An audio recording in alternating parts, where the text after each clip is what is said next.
Boy, here are the 13 things I wish I knew before playing God of War Ragnarok.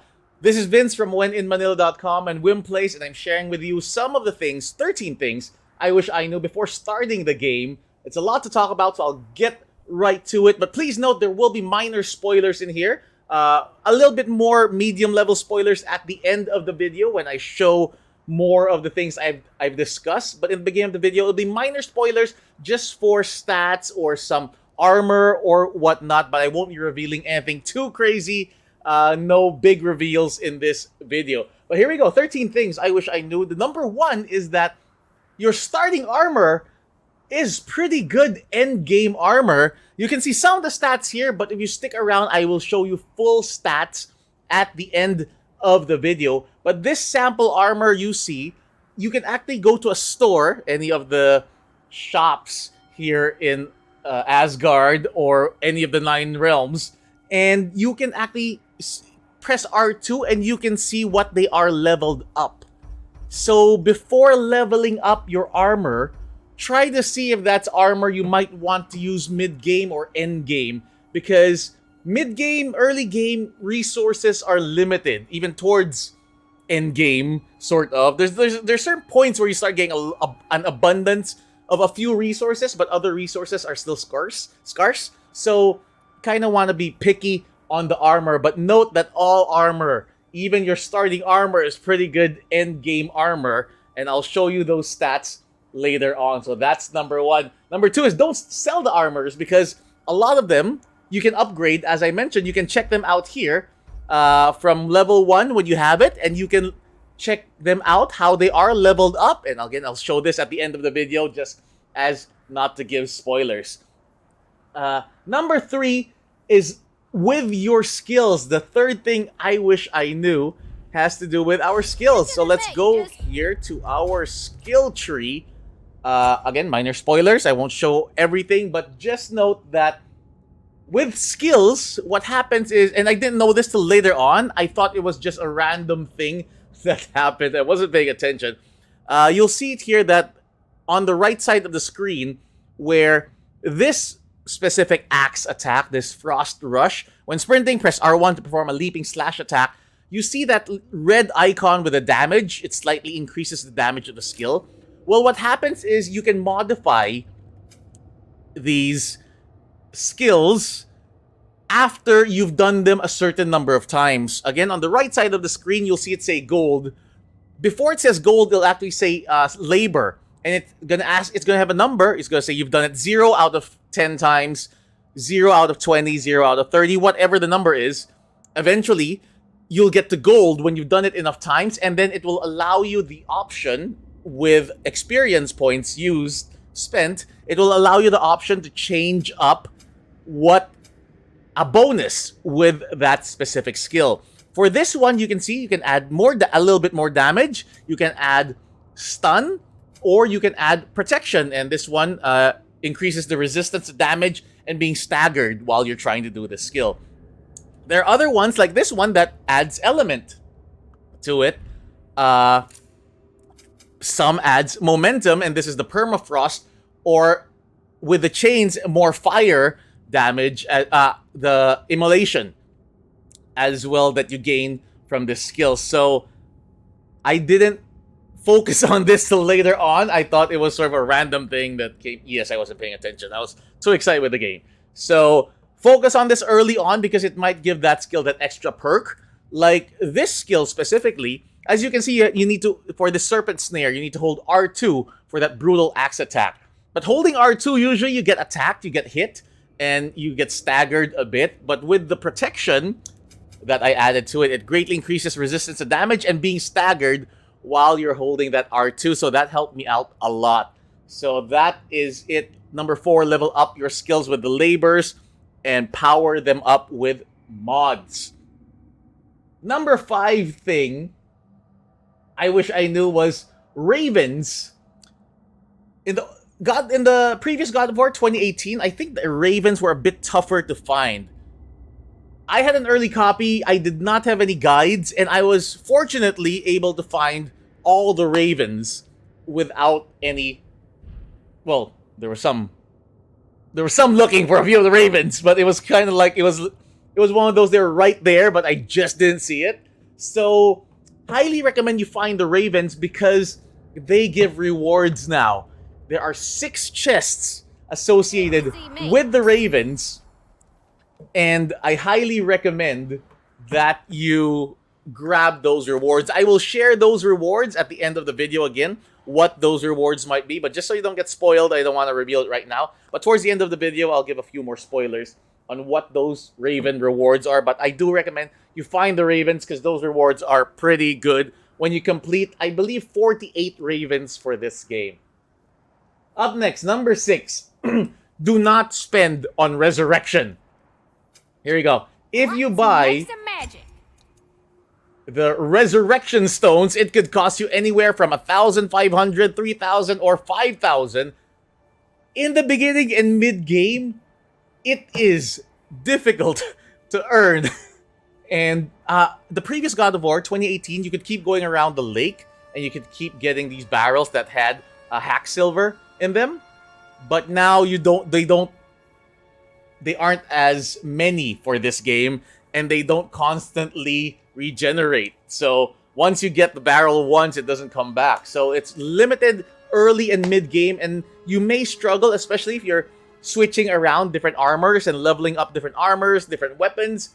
You might struggle with that. So if you could easily just redo a death, I mean, if you died and the boss is pretty easy and you were just being careless and you didn't really need to resurrect, and you can just redo it, I would just redo it rather than resurrecting. Because early game, I kept resurrecting just because I thought I had a lot of money.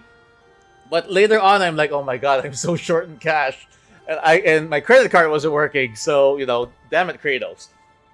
So I don't recommend that you resurrect early and mid-game. Just redo that boss. But if it's a really tough boss, and you're like this much from killing it, and you don't want to redo it, then yeah, go ahead and resurrect.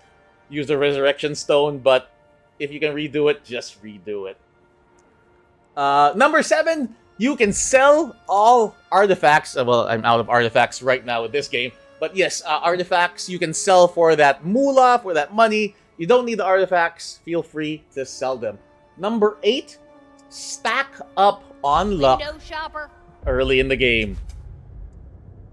Let me see. Stats help.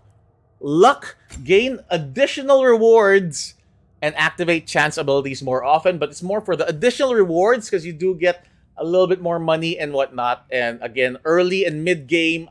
For me, I struggled a bit. Not sure if you will, but because I was playing around with different weapons, different armors, leveling them up. You might not, but for me, it helped out a lot in the beginning. So I would stack up on luck early and mid-game, and then you can switch it out for more damage later towards the end of the game when you feel like you have enough money and whatnot. Up next is number 9, use the environment more. And listen, so there's a lot of audio cues now with God of War. Audio cues both for possible traps. There's this one goddamn exploding flower thingy that just pops up out of nowhere, but you can hear it. But also there's audio cues as far as attacks of enemies a lot more now. Not to mention the environment. I keep taking the environment for granted because sometimes there's so many things you can just pick up and throw at the opponents or hit and drop on the opponents. Or now with this attack from death from above move where you can jump off a higher platform and hit the enemies. I feel like I took those for granted. So definitely use the environment more and pay attention to that. That's number 9. Listen and use the environment more. Number 10, use the map. If you're a completionist and you want to complete things, use the map more. What's going to happen is you can see, if you look at the left side of the screen, you can move it from the entire, this is for Midgard right now. I won't show you the other realms, but this is for Midgard.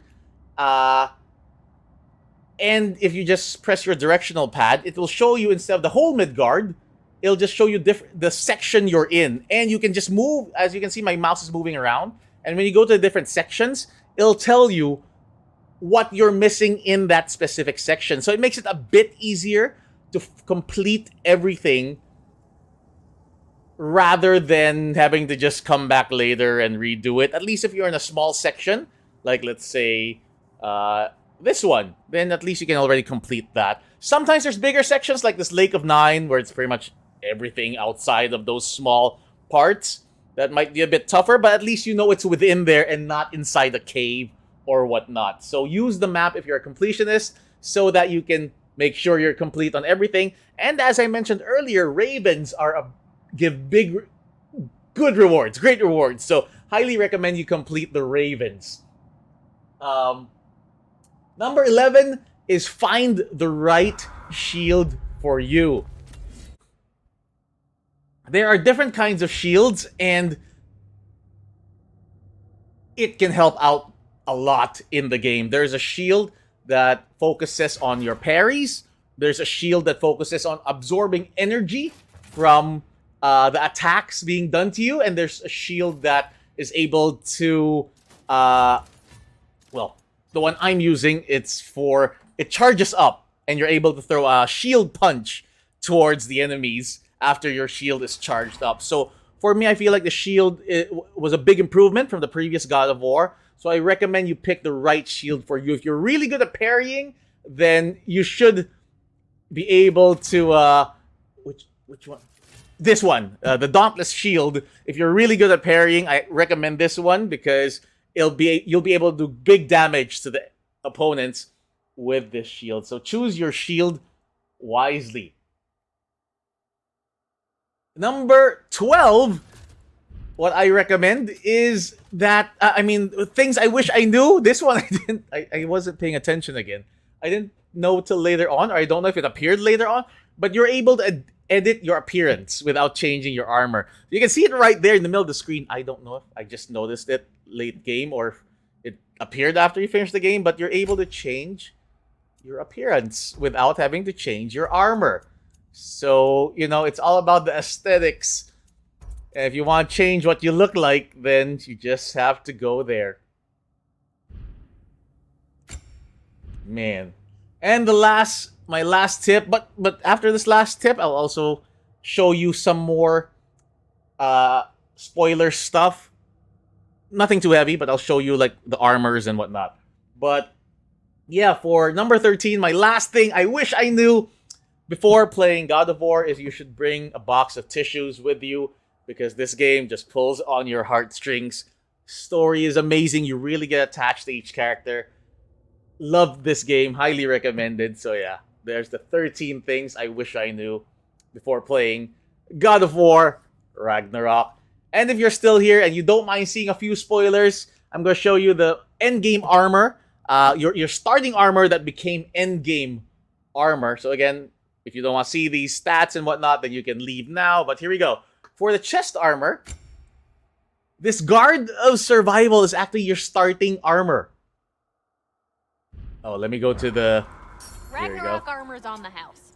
We'll call chest it a armor. Commemorative piece. This one is your starting armor, and it starts really bad. But the thing with this armor is it's still not that great, especially for me. Early game, I wanted to stack up on luck. So this armor wasn't the best, but there is a point. Here we go, when we get to level 7, where the armor just gives you stats, all around stats. So I thought this armor's pretty good end-game armor. What this armor sacrifices is you don't have that extra skill, that extra power that the other armors come with. Like this one, your melee damage increases based on your rage. Incoming damage would be lethal, is absorbed by rage.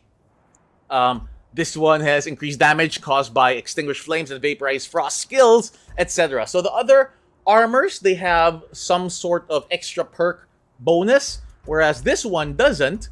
But at the same time, this is the only one that gave you all around stats.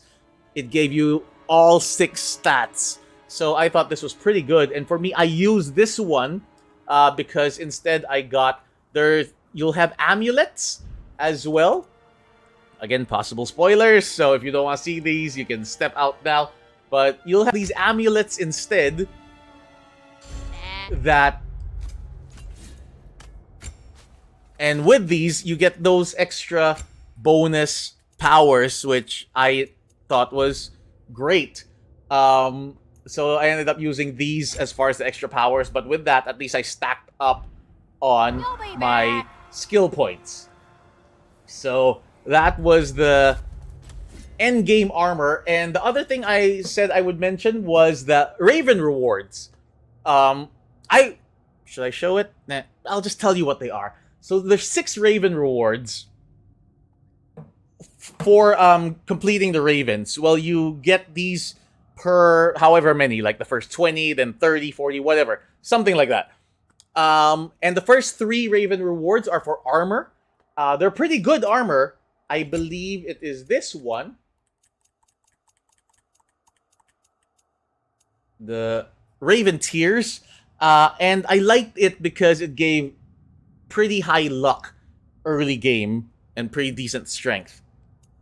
So I didn't level it up all the way, so it might look not as powerful here. But early mid game, this was I was okay with this.